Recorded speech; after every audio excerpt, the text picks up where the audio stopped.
Hey. Or some. Hey. Hi. This is one of the High Priests of Khonshu, Ray, from Into the Night, a Moon Knight podcast.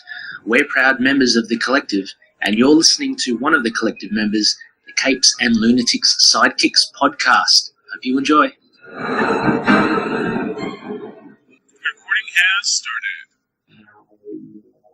Wendell Vaughn, the first Earthman ever appointed the Protector of the Universe, bonded to the energy-transforming quantum bands that were the weapons and symbols of his station, who fought an ongoing battle to defend all life in the universe from cosmic evil, as Quasar.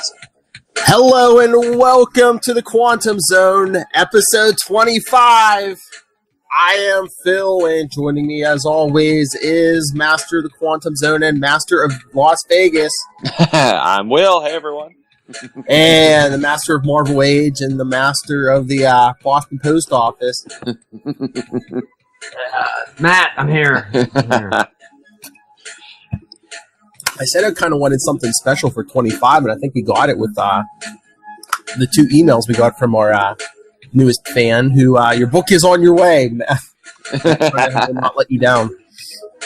Yes, I mailed your merch. The kind of summaries of the first couple issues of Quasar and like the first issue 1 and 2, so that's kind of a nice little wrap up thing for 25. So should we do that first before we get to the issue? Yeah, we could do a little bit of that. Also, just to let everybody know, I mentioned this at the end of episodes, but I still do have some more comic books, Spider-Man and Quasar teaming up, and I gave one to a buddy of mine, basically pre-ordering him to write a review. Nice. He's a fellow podcaster, and him and a couple other Boston comics. They do a very funny, very filthy podcast where it's called Season Finale, and they watch the last episode of a TV show that they have never seen before, and they talk about it, and they do some weird act outs, and pretty good. For the superhero fans, they do a Smallville episode that is very funny, so I recommend it. Yeah. So shout out to John Paul Rivera. Write your review soon on your comic book. Yeah. All right. So we got, like I said, we got 2 emails from the same fan. So it'd be nice if we got one from him and Soshin on a week. Here's hoping. But we'd have no time to talk about the issue. Yeah, I know.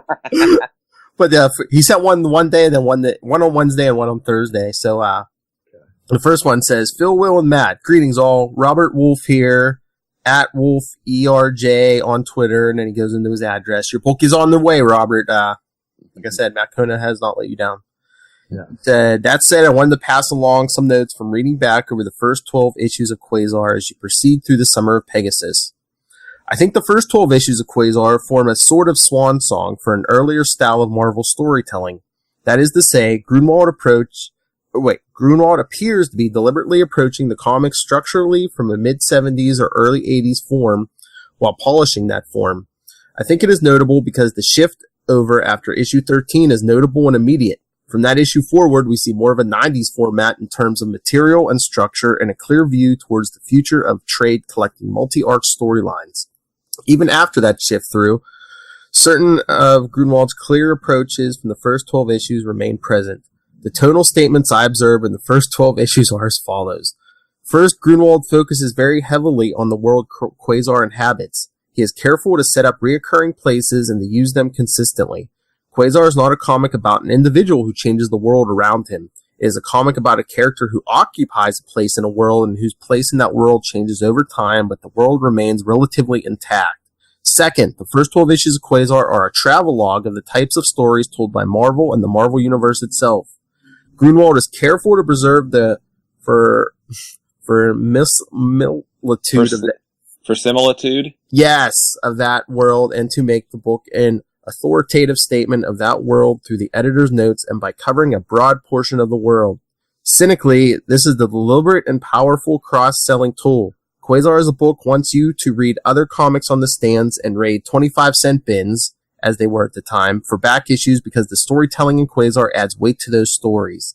Third, and I think most importantly for readers who picked this up as adolescents when it came out, quantum bands are presented as programmable tools throughout the series. The strength of this, alongside the growth of the home computer, seems clear. Quasar is not working magic. Quasar is not exerting will. Quasar is not trained to the peak of human condition. Quasar is not genetically different from everyone around him. Quasar has a powerful tool which responds mechanically and predictably to his inputs. I think for the time this came out, that was a remarkable approach. In order to keep this under 20 pages, I'll send over issue notes and follow-up emails. I look forward to the continued discussions and enjoying the summer of Pegasus. I recently picked up the Captain America issue footnoted in the Angler's first appearance as involving the Nith Command, and we'll be going through it this weekend. I doubt there will be a panel in which we can pick out the Angler, but hope springs eternal. Best wishes, Robert. Okay, before I get to the second one, thoughts? Oh, that's amazing. I hadn't considered a lot of that just because he's totally right. There's a huge stylistic change from issue 12 to issue 13. Mm-hmm. Things really, really take off in 13, and I mean, so my point of view has always been that the first 12 issues of Quasar are good, solid superhero stories, right? Mm-hmm.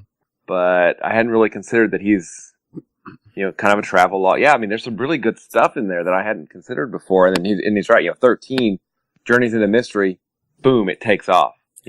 So yeah.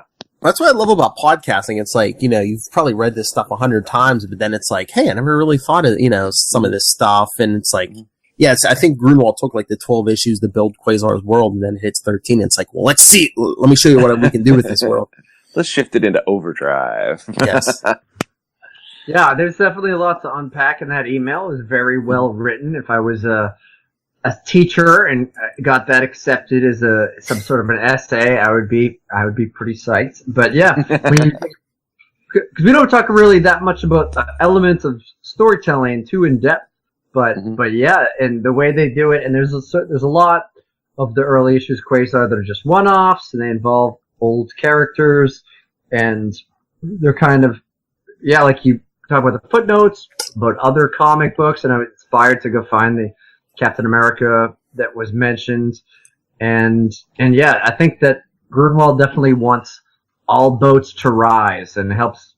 Quasar has been in so many other little issues of other things, from Avengers to Dazzler and even more random ones, that he hopes people remember him and want to buy the other book, and then he serves other ones by putting it out there. I think it also helps that Grunwald had so many thumbs in so many other pies. He was editing and doing a lot of stuff, and had such a fondness for all the characters, not just old villains of the Marvel Universe, that he put it all together. And we talk about, or maybe we haven't that much, but it's a common thing in the letters page where he does so much stuff on Earth. In the beginning, people just want him to go to space, and then, like you said, with 13, he literally rockets off there, and there's a lot of the cosmic really kicks in, and he's kind of finds a different voice. They've gone through a bunch of different artists and stuff along the way, and the book kind of hits a new gear. Great email. Yeah, great email. Actually, can you forward that to me? I'd like to read it sure. Again. So yeah, when you get a chance, just forward it on. But yeah, thanks. That's an awesome email. Me too. Yeah, I'll forward that along tonight. But so here, we'll get to the second one, which I said he goes in depth on the first 2 issues of Quasar. Mm-hmm. The next day he writes Quasar number 1. All right, first issue we covered in our first episode. Consider the cover. It is direct and dynamic. There is a photorealistic background which encourages the masking effect of projecting oneself onto the cover. Primary colors are forward. Cover design is reiterated into a box at the top left. In the interrupted shield design on Quasar's chest seems particularly of its time, appropriate for a synth pop album cover or the side of an arcade game. The opening splash page presents a conference table. From this point begins the construction of a world. The issue does not begin with Quasar, the character, or with how Wendell interacts with his powers. The series opens with how the world, Earth of the Marvel Universe, contemplates one source of power among many. The karate evaluation scene functions as a good and relatable introduction to Wendell with one misstep from its time. The karate evaluation would be easy for a new reader to step into. Karate classes were becoming common after school, and it establishes evaluation without an off-putting authority. There is a poignancy which will be repeated when Wendell fails to draw his father's attention without even realizing it. The misstep is that his concern in fighting a woman is off-putting in retrospect. For the time, it could read as outdated chivalry, but there's a current of chauvinism in it that doesn't fit. I think it's still about 80% right. Dr. Vaughn's team, beginning their work on the quantum bands, continues to construct a world which interacts with objects of power. Stark is added as a name to shield, and connections out from this comic are buttressed. I particularly like the aside about root beer here. There's lived experience added to the throwaway role. It offers an opportunity for a future writer to hang a plot hook. The issue moves to Wendell's room. What other signposts could be hung out for a kid at the time? Telescope, microscope, figures, trophies, a cap poster, and even a skylight. Dream room. The testing and death of William Wesley continues to add to the world of the character. The world is interacting with the source of power, but Quasar is not yet. The montage on page 16 gives a feel for how this world views the power of the quantum bands and seeks to evaluate it. I think when looking at how Grunwald practices his craft, it's important to look at William Wesley as a demonstration for this book and an open hook for a future author. Grunwald must have picked up so many pieces himself that you can almost see an invitation here to pull Wesley back out of the quantum zone in the future as an antagonist or foil. When AIM attacks the world around the character is highlighted again. This is another established group to be found in other books you, the reader, can own for whatever the back issue bin charges. Also, having the SHIELD agents present present an authentic reaction to AIM builds credibility on both sides of the world. We have seen the SHIELD agents training, so we have a benchmark for how tough this foe is. They are literally faceless enemies, and that ship is a favorite design of mine. When the bands are put on, the foreshadowing glimpse of Uranus and Eon is a good hook to entice a reader to continue. A bit of mystery. Wendell defeats AIM using power similarly to how Wesley did. Reading this as it came out, I took kind of surfer vibe from it, riding rather than controlling the ocean. But reading it now, I have a bit of a different takeaway. Wesley freaks out when he realizes that bands cannot be removed, that he is not willing to accept the power and the attendant responsibility. He fights to remove the power and is destroyed. Wendell allows the power to dictate his duties to him. He does not fight against the responsibility that comes with the power. The ending with acceptance by his father is a classic hero's journey of entering the cave, facing what comes, overcoming the challenge, and returning with treasure to acclaim. It's triumphal and sets a tone of hope for the series to come. I think it was a brilliant decision to leave out the editor's notes and end matter from this issue. Aside from the impact the page leaving those out exerts that this world and these events exist on their own. The source material and background can be assumed to exist, but not mentioning them in the text makes a point that a reader should know these things themselves, through intuition and engagement with the world of Marvel. I think it is a decision that shows great confidence. The bullpen bulletins this month, which would have been across Marvel, chose the quote about Gale, "I'm sorry I have to kick your butt," or whatever the exact wording is. I think that was a misstep. It is the wrong attitude for this series debut and highlights a weaker appeal to the schoolboy fears of being beaten by a girl.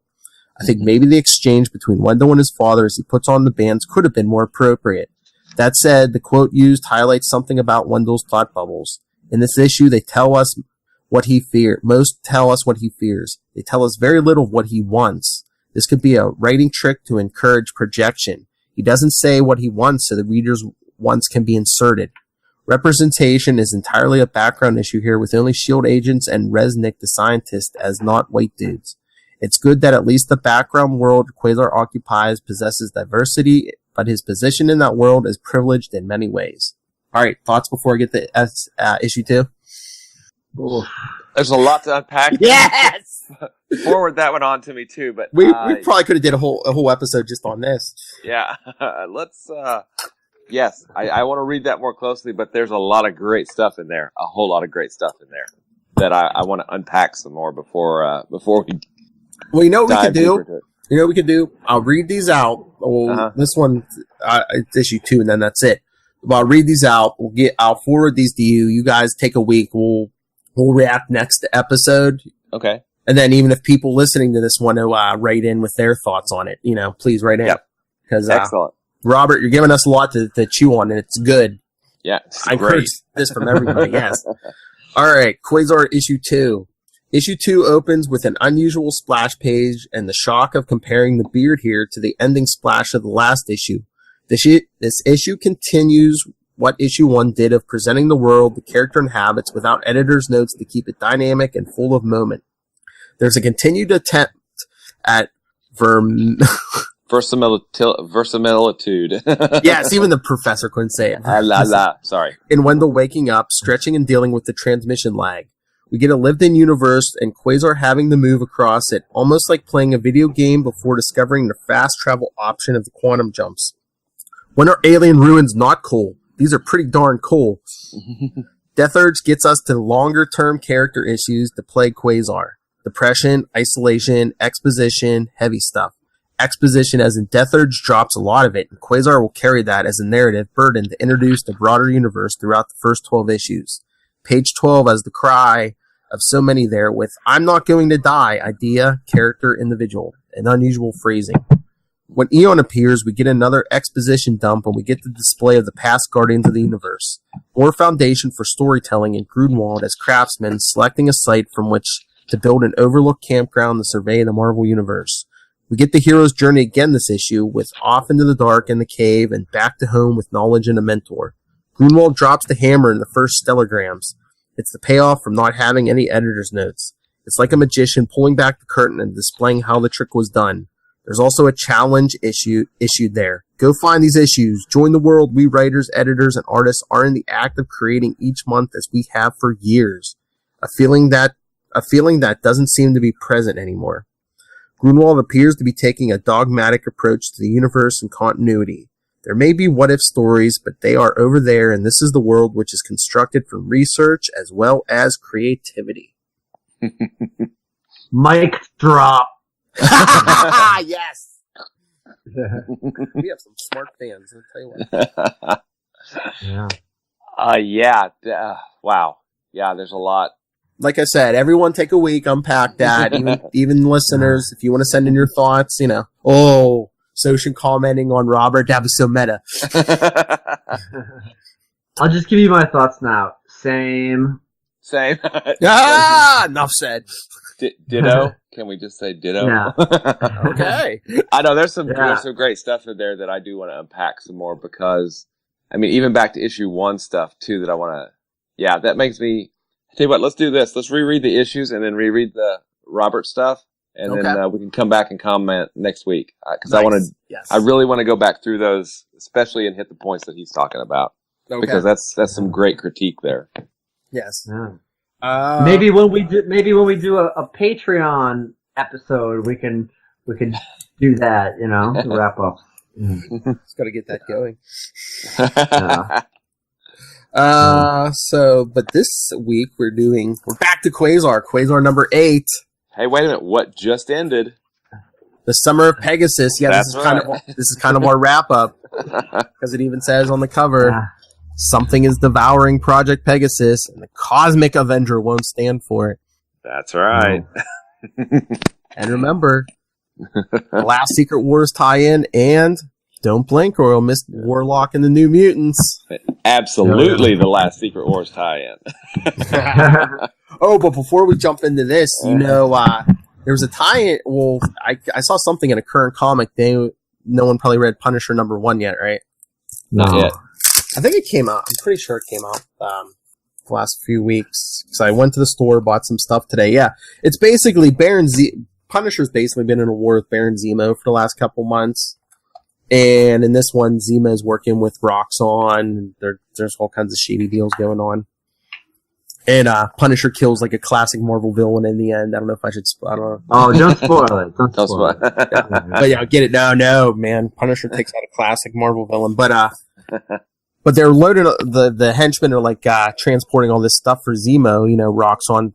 I don't think you could see the box in the back of the shutout SUV, but you could see through the window. There's a box in the back that says Project Pegasus. Oh. Nice. I wonder what's in that box. Is it an nth projector? Nice. Maybe it's Quasar's old boots, because on the cover of this he has very different boots. He's got red boots, no snake skin. Yeah, that's true. Yeah, but in a way, isn't this uniform the original uniform? It's just Eon converted it a bit. Yeah, I think so. Gave him the newer 80s-ish symbol, there on the chest, and then because speaking of issue 2, wasn't he wearing that original costume, and then Eon sapped him and gave him that suit into that? Yeah. So we've boldly jumped ahead to March 1990. Yes. we were in the 70s, the 80s, now we're in the 90s. Now we're in the 90s. What a decade-spanning summer it's been. It has indeed. That's right. All right, so open the page. We get the ad for the Iron Sword Wizards and Warriors 2 video game. With Fabio. For your Nintendo Entertainment System. Oh, is that really Fabio? Oh, yeah. Oh, yeah. Wow, nice. I don't recognize him without a bird flying into his face, but yeah. That's I thought you were going to say, if I recognize anyone on this earth, it's Fabio. Yeah. I got so many of his romance novels. Not the one he's on the cover of. He wrote them. Yes, okay.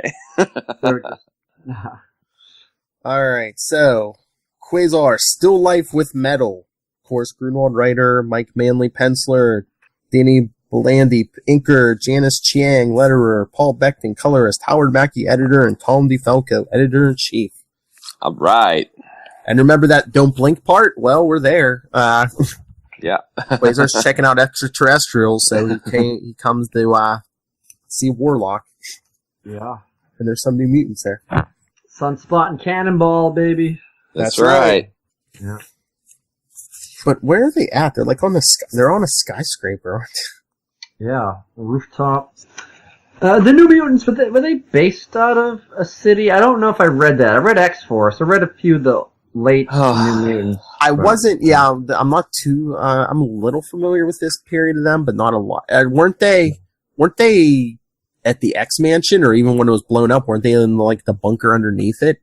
I can't remember, but I think they started at the X Mansion, but this would have been, right after Mutant Massacre, or around that era, maybe? It might even be later, because they say something of when Quasar leaves, not to jump ahead, but they gotta tell Cable about it, so it's gotta be sometime after issue 87. Yeah, exactly, yeah. So it's somewhere between 87 and 100s. Before they become X-Force, that's right. Yeah. So, unless they were just in the building for some... wait. Up on the roof of the... headquarters, yeah. Yeah, it says the New York headquarters of the New Mutants. Oh, there you go. All right. I guess they were in a skyscraper. So, I guess the New Mutants are like, who the heck is this guy supposed to be? And he's like, my name's Quasar, I'm one of the Avengers. And they're like, so that doesn't give you a right to hassle us. He's like, he tells them, I think this is the first time he's described him. So he's like, you see, I'm Earth's duly appointed cosmic immigration officer. Yeah, I think he just appointed himself that. I think so too.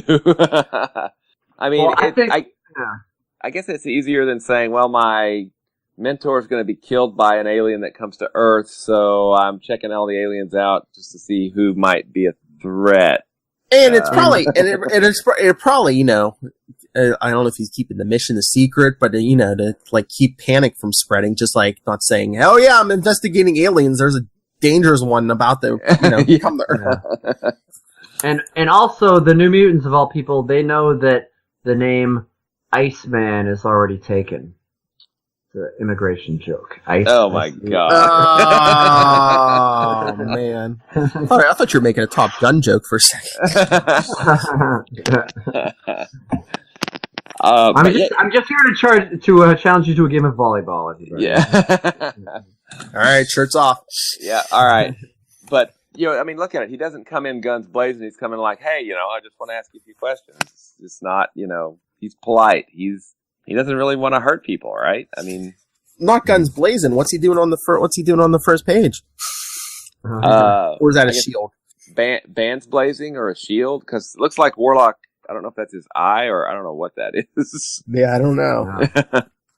But yeah, Coming in business card blazing. That's what he's doing. His community card blazing. But yeah, he's the cosmic immigration officer. But it will be a few issues before he puts the wall around Earth. Yeah. Ooh. Ooh. And he says he wants to ask a few questions, and he says, "What race is Warlock from?" As Warlock keeps changing into different aliens, like they like the robot from Lost in Space, and Marvin the Martian, and some weird form of Groucho Marx. Yeah. So what race is he from? The Technarch. They're not sure where it's located. How long has he been on Earth? It's been over a year. Are you willing? But it's kind of a cool little twist because, right, the television waves get sent into space, so he's picking these up from old TV show broadcasts. Or I mean, they said he's been on Earth for a year. He might just be watching TV. True. A lot of downtime amongst those teen mutants. Not since Cable arrived. It's all gritty. And he says, "Are you willing to vouch he's not a threat to world security?" And they're like, "Sure." And then as he's changing shapes, Sunspot's like, "Knock it off, chill out, Block." So Quasar takes off, and of course, Sunspot says, "We better tell Cable about this." And Quasar's like thinking, "Man, it's all I could do to keep a straight face the way that Warlock character kept shape-shifting like that." Yeah. Also, is Quasar the worst immigration officer? He asked him like 2 questions, and then he got a chuckle out of it. So he's like, "All right, this is fine." I know, and his friends vouch for him. Okay, okay. 2 people who have been friends with you for a year vouch for you. That's fine. Yeah, I know. Couldn't possibly mind controlling you or anything. Okay. And then Quasar dabs away into the sky. Yes, he said he could use a few chuckles to take his mind off his floundering day job. Remember, people, it's been a while. Remember issue 7 that IDIC Corporation is keeping me on tenter hooks, not letting me know if they're going with my proposal to update the security system. Man, if I lose my first client, I might as well pack it in. So then he calls Eon and says, I identified an ET named Warlock, or supposedly he's a Technarch. That name ring any bells? And Eon says, yes, Technarch is a mechano-organic species originating in the Perich system, possessing the capacity to transform its mesomorphy, alter its mass, and transmit. And Quasar's like, yeah, well, I seriously doubt an alien with a warped sense of humor like this fellow could be the threat to the universe you're going to be on the lookout for. And also, we are only a few minutes into the episode 25, and I feel like there's already been more big words in this one episode than there have been in all 24 combined. But between Grunwald and our listeners, man, yeah. Hey, we should be like, we're the podcast with the listeners with the highest IQ. Yep, that sounds good to me. No. And he says, I got nothing else to do today. I'm unemployed, so I'm going to zero in on one of the 11 as yet unidentified ETs. I'll be in touch. Yeah. And so then he flies. He's like, I wish all aliens gave off a distinctive energy signature I could home in on. That'd be too easy. And he's like, oh man, look where I am. I'm almost on top of Project Pegasus. Editor's note. Gosh, yes, editor's note. U.S. Department of Energy's research facility, which we have a passing familiarity with now, right? After the summer of Pegasus. He's like, it seems like a lifetime since I was last there. Not that it's any wonder who'd ever want to go back to the scene of their biggest failure. As the project security chief, it was my job naturally to ensure, naturally enough, to keep the place secure. Yet despite my quantum bands and good intentions, I was among the first to fall victim to the insidious mind control of the Serpent Crown. There I was, in league with the forces of evil, if not for the intervention of a band of outsiders, among them the Thing and Scarlet Witch. The project would have been lost. Worse, the world would be writhing under the tyranny of Set the Serpent God. And where did all this take place, Will? Another editor's note. This all took place in Marvel Team-Up number 5, which was the last episode, everyone. Or 1982. Yeah, exactly. Or 19, or both. But I love in that flashback, he only mentions his friend Ben Grimm and, like, the hot chick. Uh-huh. Yeah. Not Oh, Doctor yeah. Strange or Spider-Man. Well, I mean, okay, Doctor Strange and Spider-Man kind of drove up there, so that's kind of lame. He probably didn't want to call that out, just being nice. Yeah, but did we see how the Scarlet Witch even got up there? Uh, I don't think she flies, so she would probably have to drive, or unless she took a Quinjet or something. how did she get up there? Because remember, Spider-Man was battling the guards in the parking lot, and then all of a sudden, like Doctor Strange is gone. He turns around, and there's Scarlet Witch. Oh, there she is. Yeah, that's right. Yeah. Yeah, the last we saw her was she left the movies. Yes, and she was running, but I don't think she walked all the way there. Yeah. Yeah. She hexed her way there. I was going to say, unless she rode a broomstick up there. Knowing how badly I let everyone down, I resigned. I haven't had the nerve to go back since. So I guess that's probably, was that like the last appearance before Quasar 2? Or? I think so. There might have been no, I think you're right. Yeah, because when he appeared in the Fantastic Four, he was still with the project.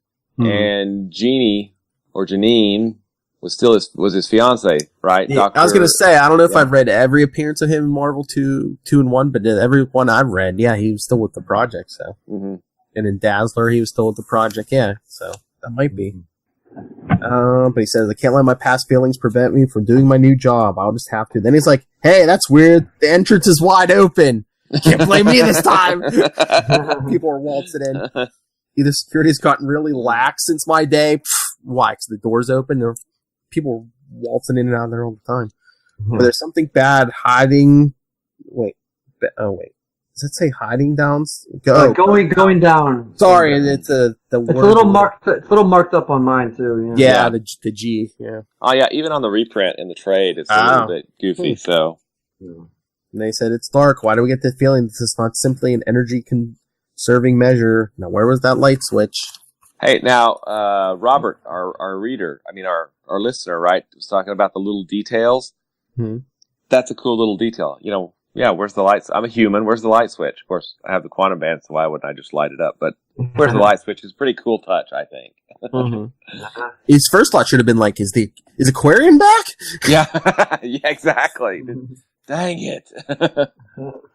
And the power's out, and considering this place studies over dozen different types of energy, that's no mean feat. Something is drastically wrong. Unless, of course, the DOE closed the facility without the press catching wind of it. Yeah, I'm sure they left the door open, too. Oh, but see, he says, I come with my own light source and power supply. All these years I still know my way around like the back of my hand. So he jumpstarts the elevator with some quantum juice, he says. And then in the last panel, he seems to lose his pants. Yes, the quantum juice melted off his pants. Will, is it miscolored like that in the reprint? Nope, it's blue. Ah, they caught it. Oh! Wow, he was a little Marvel Boy flashback. Yeah. I was gonna say, in the original, it looks like flesh colored. Yeah, good thing they caught it. When they did that later, when they had him in the wrong costume, they just said, "Oh, it was I forgot. I got the wrong costume. I wore it for a week before I even noticed because I stored it in the vans." It's gonna. The costume's gonna get retconned eventually, anyway. Exactly. So there we go. It's not a soul in sight. Good thing, I guess. Without power, life support's down. No air circulating. We saw that in our Summer of Pegasus. He says, "Let me check the administrative floors. If there's some directive closing the project, that's where it'll be fouled." And he finds Dr. Wilburn's office. His nameplate's still on the desk. And Quasar's like, I'll just shuffle through these classified papers. Exactly. Finds nothing, so he gets in the nearest zoom tube and descends floor by floor, scanning for any life signs. The good thing about the power being off, I can set the quantum bands to pick up low-level infrared heat emissions. Programmable tool, Robert. See? Exactly, yep. Like those given off by living organisms. The power was up, there'd be way too much background radiation to detect anyone. And he goes down to the communications level. Remember, we talked about the room in the bubble? The conference dome. Isn't that an awesome little detail? Yeah, but it's yellow here. Remember, wasn't it green? Unless it has to be powered up to be green. Yeah, man. Good point. No, let's not forget that Eon... He told himself, let's not forget that Eon pinpointed something alien in the vicinity. Wonder what the odds that the ET has something to do with the project's evacuation. I wonder. But then he finds a project employee, Helen Carver, who's hiding under the table.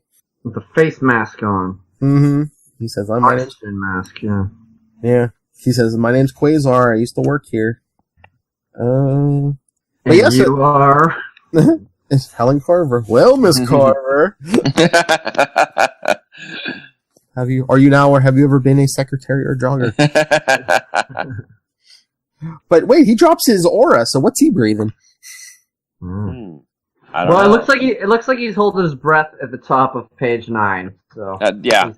Yeah, but he's talking at the bottom of page 8. He's breathing like with no aura. I mean, unless there's a little bit of air left, yeah. Yeah. Oh, wait, but maybe they're in the conference dome. Is that... Well, I guess she's in there and she can't breathe. No. I don't know. But she tells them there was a power outage. They began evacuation procedures. I got flustered, ran back for these 2 floppy disks I'm responsible for. All right, kids. Back in the day,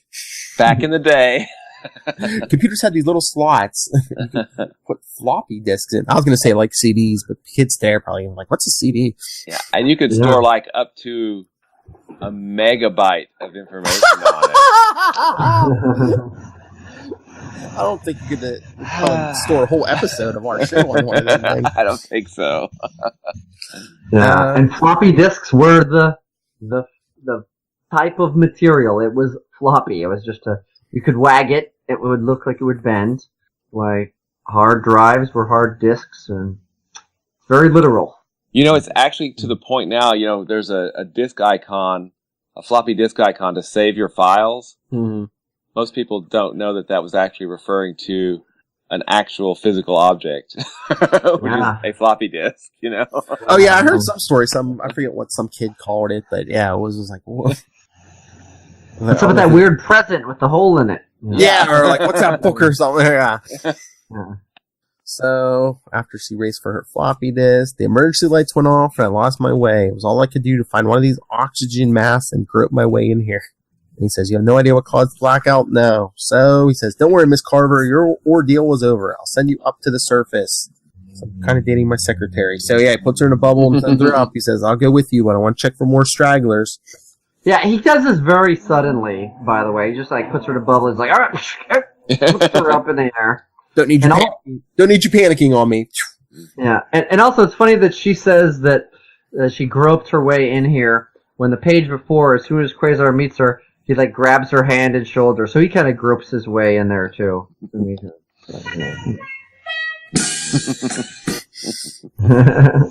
Oh my. So he says, so they evacuated. Wonder why I didn't see anyone milling about outside when I flew in. I must have been too lost in thought to notice them, or maybe they hadn't emerged from the evac tunnel yet. So he says, let me finish my floor-by-floor heat scan, get down to the power generator. It doesn't take a rocket scientist to figure out that in order to cut all power to this place, someone must have done a number on the generators. So minutes later, on the bottommost level of the project, it's like, look at this. These generators look like they've been eaten away by acid or something. What could have caused damage like this? And then there's a big hole melted in the ceiling from the floor above. An escape route? Better check. Up to the maintenance level. And then, hey, what's that in the corner? No, it's not Double Dragon. That was the ad. It was like the first one, too. Double Dragon. Oh, yeah. That was a good game. If you do 2 players, you could beat up your friends and they get real mad at you. Is that all video game?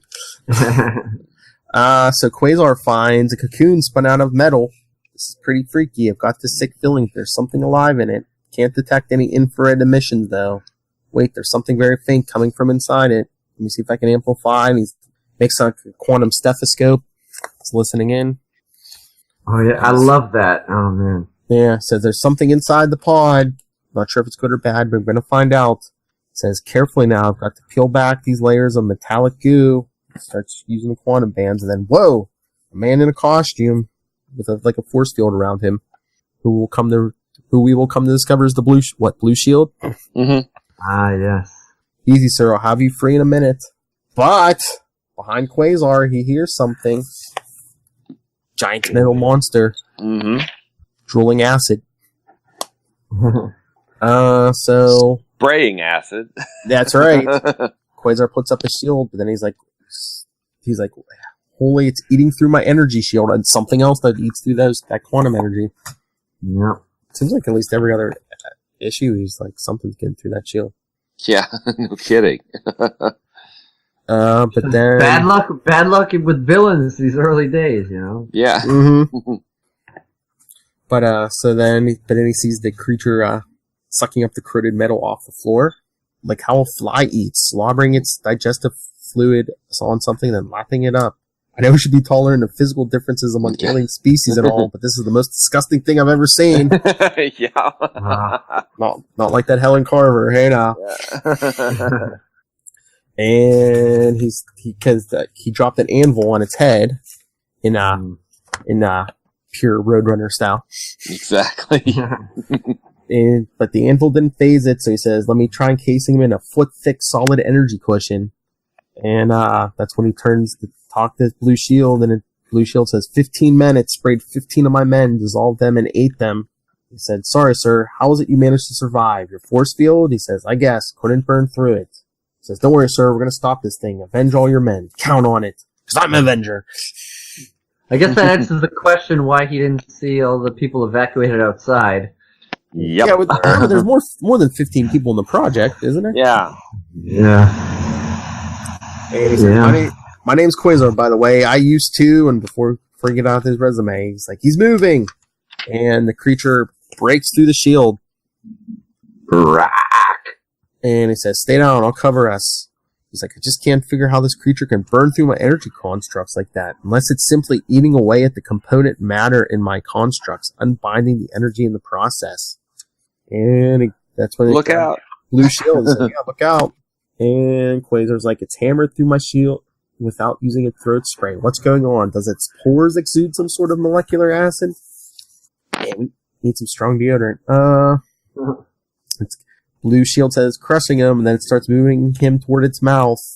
And he's like, do something. He's like, better try to bolster that blue guy's force field if I can, or that creature will snap him in half. That's when he creates a brace in the monsters.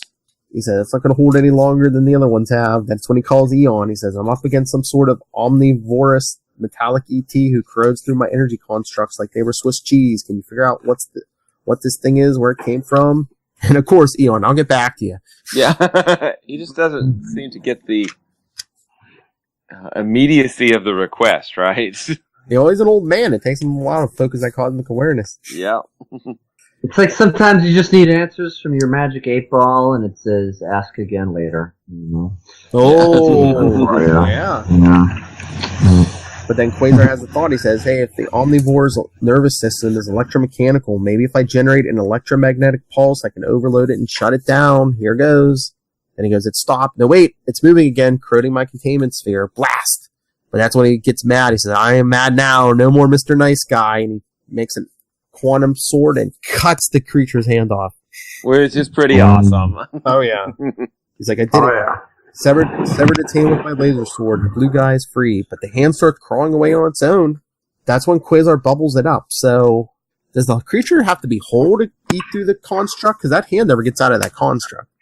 I wonder if that, the venom or the acid's only in its throat or up there in that area. Oh yeah, or maybe it comes from its heart. Yeah, well, maybe there's no acid pumped through that hand. Yeah. Then he grabs the hand and Blue Shield and says, come on, mister, we're getting out while we can. I'll take you up to the surface. And that's when Eon comes back and says, Quasar, I have information for you. And says, great, spill it. Okay, here's your Secret Wars tie-in. Here it is. He says, the entity originates on an artificial planet created by a renegade extra-dimensional Beyonder. Dubbed Battleworld by the 24 superhuman Earth people lured to fight a secret war there. The planet contains certain alien technology, some of which was used by scientist Reed Richards to fabricate replacement parts of the body armor of Iron Man, which had been damaged in battle. Editor's note. Which issue? I'm waiting for my sound effect. Oh, I thought I did it after you said, okay, here we go. In Marvel Superheroes Secret Wars, number 8. And I think it's interesting to point out here that Reed Richards had to repair Iron Man's armor because that was Jim Rhodes, not Tony Stark in the armor. Mm-hmm, absolutely. And I believe number 8 wasn't that the first appearance? the first chronological appearance of the black costume Spider-Man. So Venom. Yes. Mm-hmm. The first actual appearance of the black costume was Amazing Spider-Man 252. Yeah, which was actually, months before, because they went away, they came back the next issue, but Secret Wars played out for like an entire year, right? Yeah. 12 issues. Yeah. Mm-hmm. But upon returning to Earth, Iron Man discovered that the replacement parts were dysfunctional, presumably due to differences between Earth's and Battleworld's magnetic fields. Thinking them useless, Iron Man disconnected the alien accessories and left them in a snowbank in upstate New York. Editor's note. Good old Iron Man number 183. Unknown to him, the real reason why the alien armor parts didn't work was that they were alive. Had Iron Man not discarded them when he did, they'd have taken over his entire armor system. Man, everything that came back from that planet was alive. I know. Fusing themselves into a single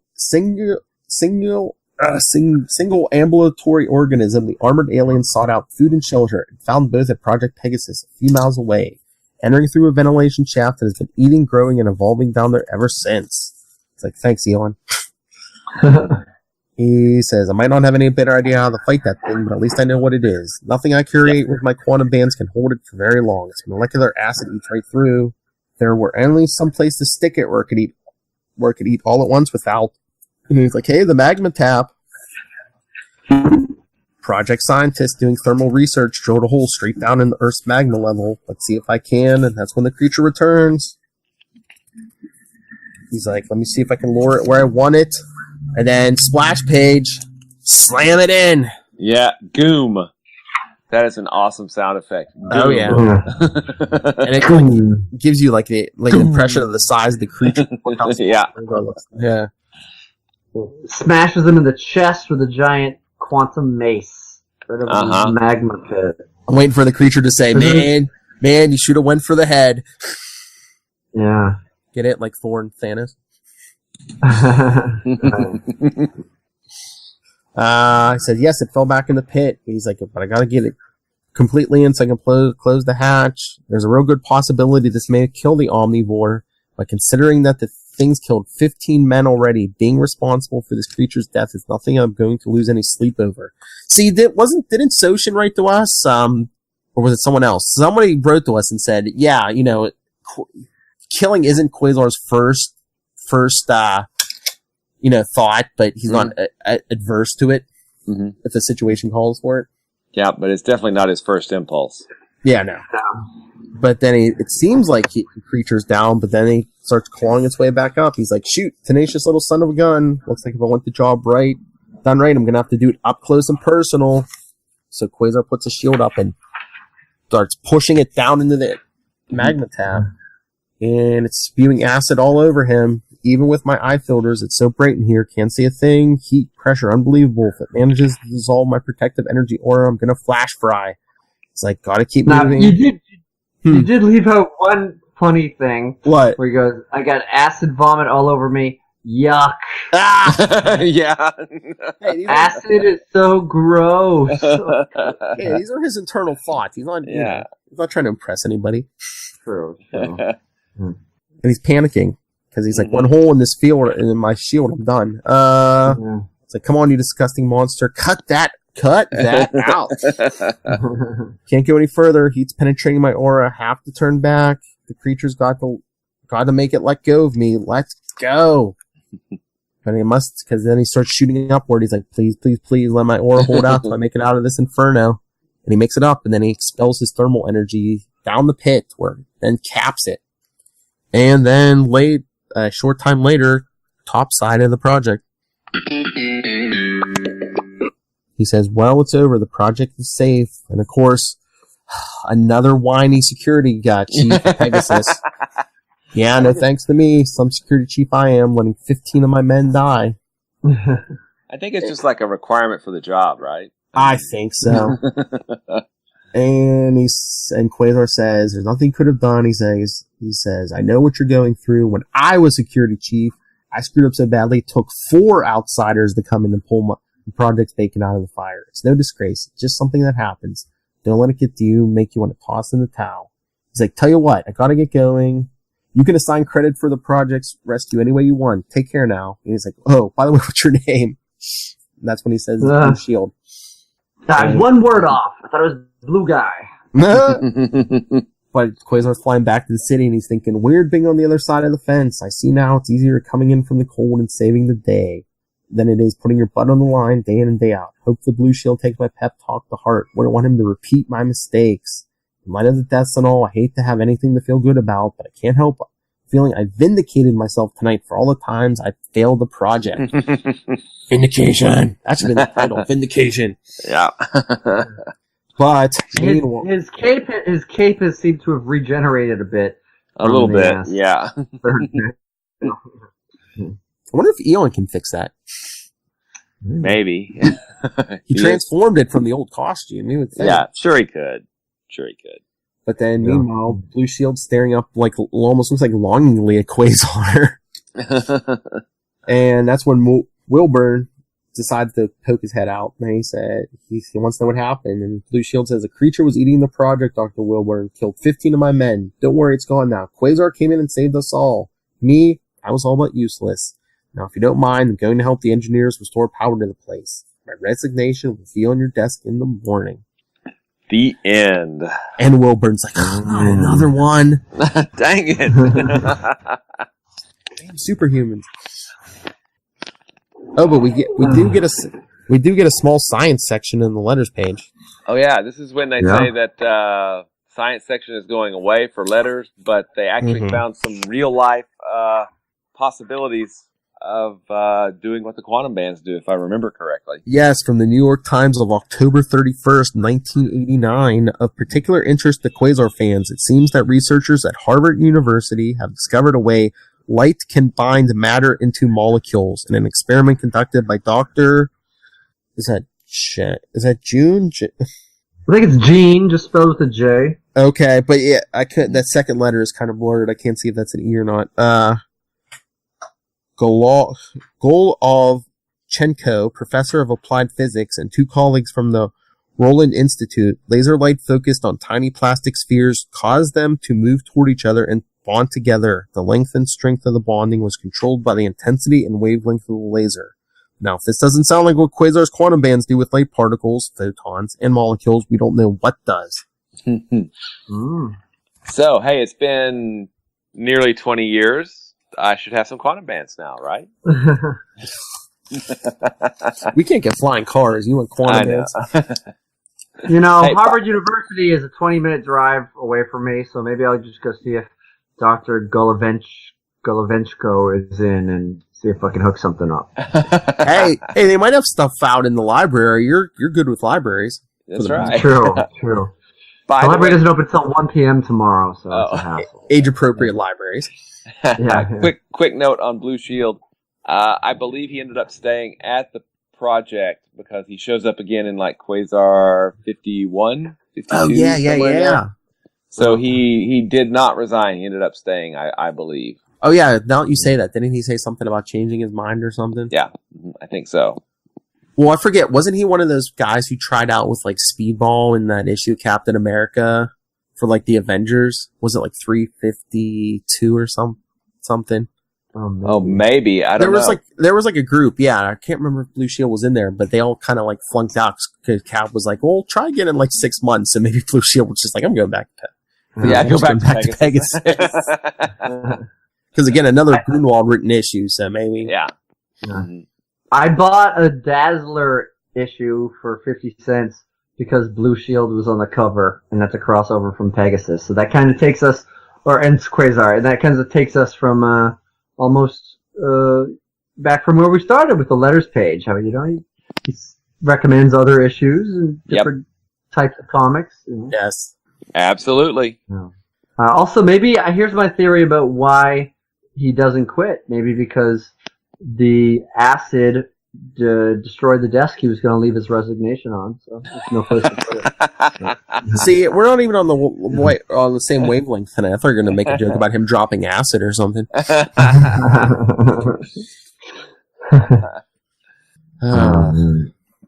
But yeah, we're getting closer, and hey, next episode, another Quasar issue 9. All right. Ooh, wow. Excellent. That's the modem issue, right? Yep, that is. Yeah. You think Quasar goes for all types, man? Wait till you see the head on this chick. Half brain will travel, I think. Here we go. There's your preview. Yep. Modam. I like the title of this. I just like the title of next issue. Half brain will travel. All right. Yeah. This issue had a cool title too. Steal Life with Metal. Very artistic. You know? Oh yeah. I still think cool. it should have been. I still think it should have been vindicated. Vindicated. Sounds like a rock song. I don't know. Either that or don't do acid. Either that or don't do acid or something. Don't do acid. Yeah. All right, we had a lot to unpack this episode. Should we adjourn and let everybody? Yep. Forward me those emails, pretty please. I want to read up on them and study for next week. I can't remember if I have your email. I probably do, but just do me a favor. Resend me your email addresses when we're done, and I'll shoot those out to you. All right, cool. All right, and Robert, Soshin, anyone else who hasn't done it yet, keep emailing us. We love the feedback. Oh yeah, it's great. So yes, next episode, another issue of Quasar 9. All right, let's get out of here. Master of the Quantum Zone, Will Allred. Where can people find you? You can find me at Wallred. That's WALLRED at Twitter. I'm at quantumzone.org. You can also find my self-published comic, Diary of Night, at diaryofnight.com. And lots and lots of other places, too. So holler if you want to chat. All right. And Matt Kona, Master of the Back Issue Bins. Yes. Yeah, the Punisher. Yeah, but I haven't got Punisher #1 yet. So, yeah. If you have any old copies of Marvel Age, I'm reading them. I'm digging through. I've just got a handful from Chris's Comics in Seabrook, New Hampshire. And, also, my wife didn't want to come into the comic book store with me, so she stayed in the car. But she did not have the car on, and it killed the battery. So Chris's Comics also jump-started me, so thanks for that, guys. Oh, thanks cool. I was going to say, I was about to say, you left your wife in the hot car. Yeah. Wives and I don't know. Yeah. Wives and not wanting to go in the comic stores. I know your pain. Yeah. But I'm everywhere, Facebook, Matt Kona. I just reactivated my Twitter presence. I'm not tweeting as much, but at MATTKONA on all the social media platforms. And email. I'll look forward to reading the email when I send it. And also, of all those Marvel Ages, I told you earlier off air, I was buying them to read the Mark's Remarks columns, and I bought a bunch of early ones before he started writing them. But I did find a website that has all of the transcriptions of every single one he wrote. So I will tweet that out if you want to read those from Mark Grunwald. I'll post the link and I'll send it to you. You can repost that from our Twitter. Awesome. Definitely. Yeah, definitely. I'll put that on our social media. Which you can always find facebook.com/QuantumZonePod, at QuantumZonePod on Twitter, along with CL Sidekicks. Or you can follow CL Sidekicks on Instagram. And the voicemail, 614-382-2737. That's 614-38-CAPES. You can always leave your feedback in your own voice. And if you don't want to, just email us, capesandlunatics@gmail.com. Awesome. All right.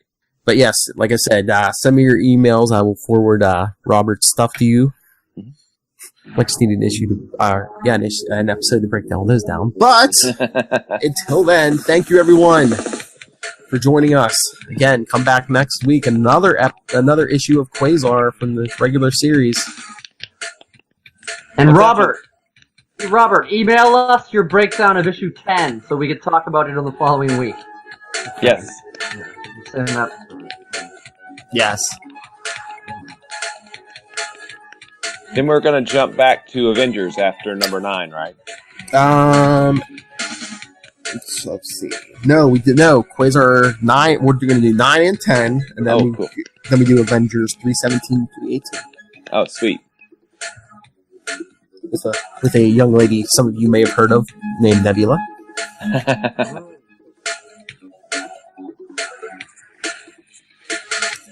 All right, everyone. Thank you for joining us. Thank you for writing in, Robert. But until next time, Quantum Zoners, Keep it quantum.